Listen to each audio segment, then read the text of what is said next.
Good morning or good whatever time it is wherever you are.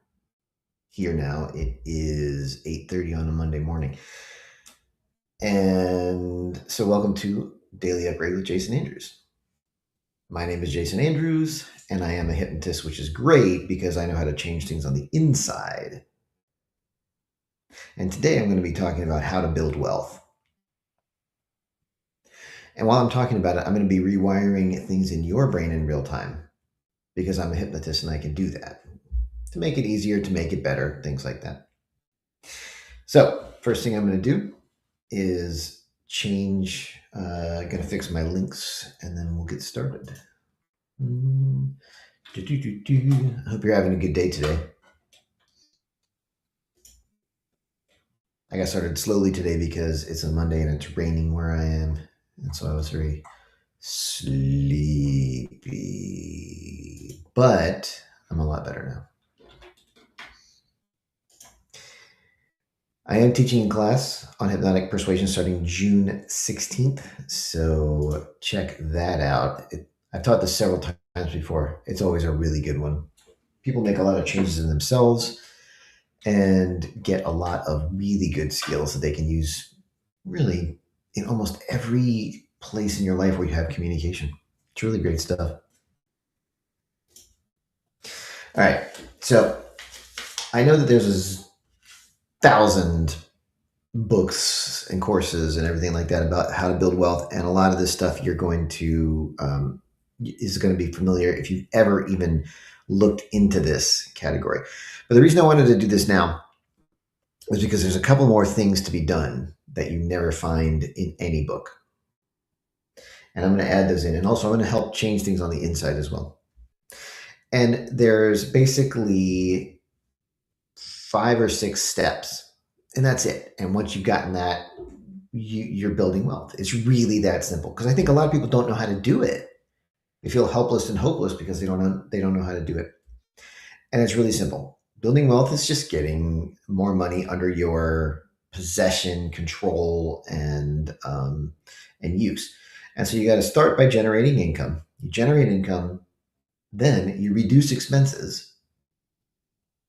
Why? Because you want to enlarge that gap between income and expenses. The bigger this gap is, the more wealth you're going to build.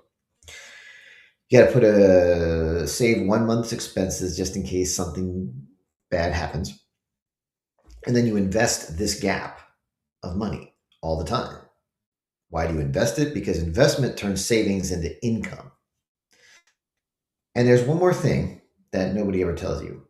You also have to vote to remove barriers to your wealth building. And nobody ever says that. Nobody ever says that, but it's true. It's true. So I'm going to go over these in a little bit more detail. And remember, since I am a hypnotist, I'm going to be changing some things on the inside. Right? Because the first step is you have to generate some kind of wealth. You have to generate money. You have to generate income. And how do you do that? Well, there's lots and lots and lots of ways. First thing is to just get a job, any job, something where you are trading time and skills for money, right? That's one way to do it. Another is to buy things that cost you less and sell them for more, right? That's the essence of every business. I buy things, I add value to them, and then I sell them for more money than it costs me to make it.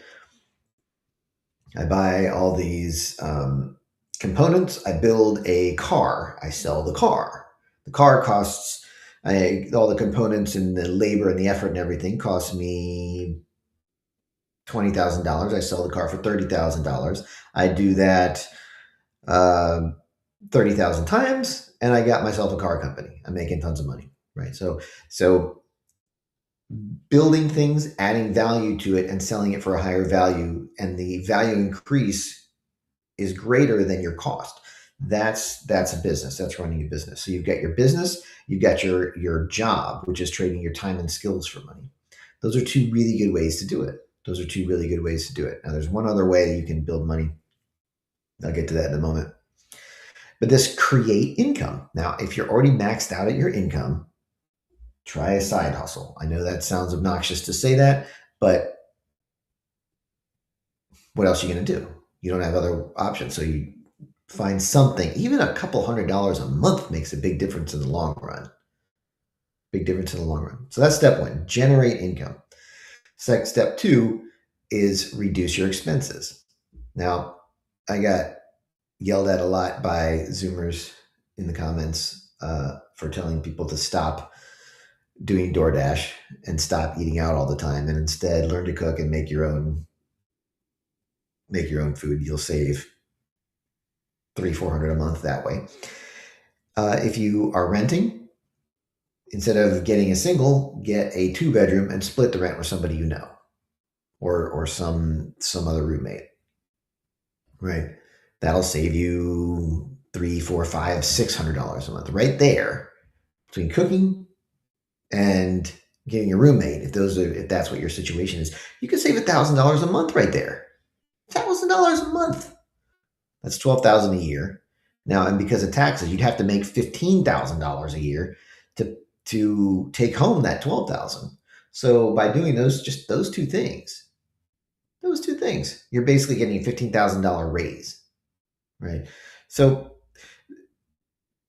reduce expenses, right? Raise your income, reduce expenses. Now, why do you want to do this? Because you want this gap to be huge. You want your income to be as high over your expenses as you can reasonably sustain. Why? Because if it's in this, you're losing money all the time and you're going to be miserable. If you're this, you're making money and you're going to be happy. If you're this, you're making money, you're going to be happy and you're going to be wealthier soon. So you want to do this. This needs to float upwards and this needs to float downwards. Or here's another idea. If you're here, you can do this and increase your standard of living. Okay, but that's not the ideal. The ideal is to do this and then do this. Or this goes up faster than this. Right? Your income increases twice as fast as your expenses. Your gap increases more and more, and yet your lifestyle is still rising. So you want to enlarge that gap. You want that spending money. Now, what do you do with that spending money? The first thing you do is you put it in a savings account. Why? Because you need to be able to absorb a life shock, like the car dies or there's a transition or something happens, right? You need something that if there's a shock, it completely risks. You just put 1 month's expenses in that saving account and try to keep it there. If your expenses are $5,000 a month, try to keep $5,000 in your savings account for just that purpose. And once you've gotten 1 month of expenses, people say 3 months, 6 months, it's too hard to do. When you're starting out, 1 month of expenses in your savings account. And then as soon as if you have that, every time you look at your finance and you go, oh gosh, I got $5,000. That's great. But you don't spend it. You got to keep that $5,000 in there. Try to keep that balance at around $5,000. Once you've done that, you have a lot of breathing room. And then that's when the magic starts. Right? You take this gap and you invest it. And how do you invest it? There's lots and lots of ways, but I think the single best and most simplest way to do it is you go to Vanguard, you open an account at some brokerage, Fidelity, Vanguard, Charles Schwab, and any of them, and you open an account and you have an automatic transfer every month. So this gap, right? Some of it's going to be just your spending money and your fund money, but like this gap goes into that account every month. And let's say it's $400. Again, if you're, that's pretty good if you're starting out. That 400 goes in there every month. And what do you do with it? You put it in index funds, which costs very little. Some of them are free in a lot of places. Like Fidelity has thousands of free index funds. And what they do is they say, okay, you just buy you buy a little piece of every company in America, one of the top, any of the top 500 companies. You buy one little slice of 500 companies, but you only own one little thing with a line item that says SPY, right? And you put, like Warren Buffett said, put 90% in SPY and 10% in TLT, which is long-term bonds. So all you have is like stocks and bonds.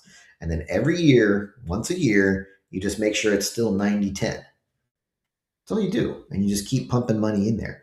Why do you do this? Because over time, the top 500 companies in America are going to get more and more valuable. Why are they getting more valuable? Because they're the top 500 companies. As companies drop off the list, they drop out of your investment. And as new companies come into the list, they add to the investment. So you just always get in the top 500. And over time, I mean, there's going to be stock market ups and downs, but over time, it's going to do this. Right? It's not going to do this. It's going to do this. And that's what you want, because eventually that turns into income. Because if you've got 100,000 in there and you get a 10% return, you make 10,000 a year just for letting it sit there. Why? Because other people, the people running those companies, use that money to become more profitable. So you're essentially loaning them money to build more things and make more money, and then they give you some of that back, right? Because the company itself is worth more. And then there's dividends also. You get 2 or 3% of dividends, which is when the company pays you. They return their profits to you because you're an owner of one of these companies. So that's what you do. If you got $1 million in there and you get a 10% gain in 1 year, you just made 100 grand, 100,000 by letting other people who are better at running businesses, running giant businesses, you let them have the money and they make more money with it. It's pretty great, pretty great. And so just money makes money. And that's why it goes like this. At first, you don't barely make any money off of the compound interest, but eventually you start to make big money off of the compound interest. And that's how you build wealth. Now, there is one more thing. Nobody tells you this. You have to vote to remove barriers from society, from your wealth building. If you want to build wealth, you can't simultaneously vote for a massive influx of H-1Bs, because if you're in the tech jobs and if you're in the tech field, you're not going to build wealth by voting in foreign tech workers. They're going to compete for your job. So if you want to build wealth, you got to vote against that, right? Now, there's people who are like, okay, if you own a company that relies on cheap foreign labor, you might want to vote to bring more cheap labor in. Okay. And that's what they've been doing for a long time, right? But the point is, you can't just assume that the system is going to work for you. You have to do something to affect the system to bend things in your favor, right? I would suggest that if you want to get wealthy, then any type of income redistribution is probably not going to serve you, because you have enough intelligence and ambition to understand this and even watch this video. Whereas millions won't, and they will just end up, well, that guy over there has more than I do. I'm going to try to take his money. So you want to vote against that. That's my suggestion. You can explore that for yourself and figure it out for yourself.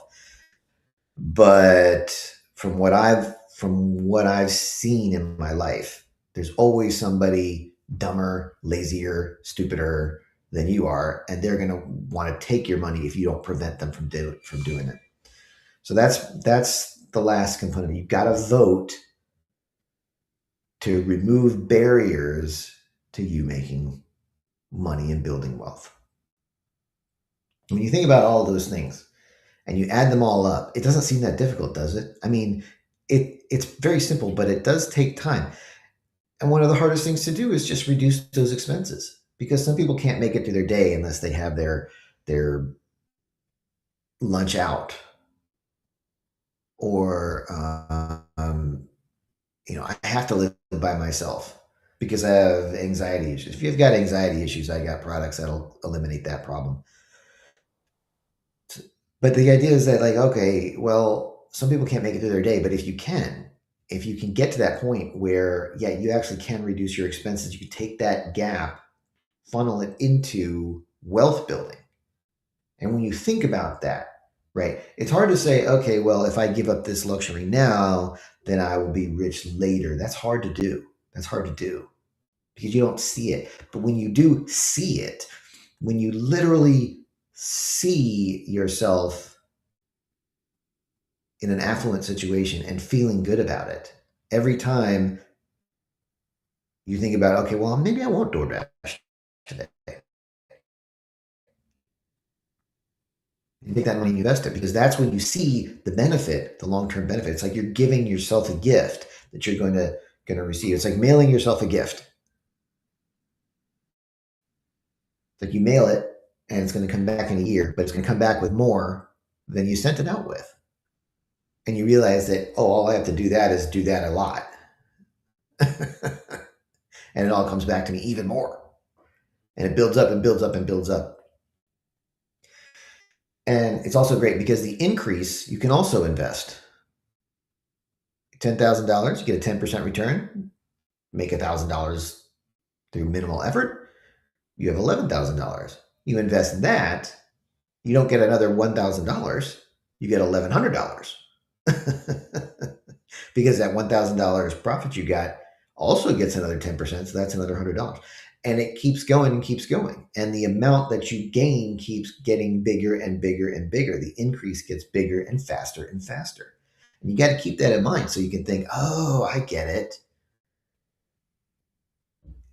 Time matters a lot on this. So I just have to keep going, and eventually it really kicks in. So you got to keep that in your mind, and you can see it, and maybe you can even feel how you're going to feel when you are rich, when you are affluent, when you are wealthy. Feel that now when you're doing these things, and that can feel really good. And you go, oh, I get it. Now I understand why people do this. And then you start to look at people who do DoorDash every day, or who just absolutely refuse to live with a roommate, even though it costs them several $100s a month, or whatever the situation is, right? You start to see that and you go, oh my gosh, they're just giving up free money. They're just giving up free money. Huh. And you start to see them as doing suboptimal behaviors. And then you can feel good about doing it the right way yourself. Does that make sense? Because I think when you see it and you feel it, maybe you even tell yourself something good about it, because that can help too. That can make a big difference too. But wherever you are, I mean, this video has been more about starting out, but it does scale. No matter how high you get up on the system and ladder in the wealth level, it's still the same principle. Generate more money than you spend and invest the rest. It's really that simple. It's really that simple. So thank you for being here with me today. If you found this useful or interesting, feel free to share it with others. I am teaching a class on hypnotic persuasion, which is a great skill to help you make more money. Link is in the description. If you like and subscribe, it expands my reach because I am really trying to help a lot more people. But that's up to you. So have a great rest of your day and a great rest of your week, and I'll talk to you tomorrow morning.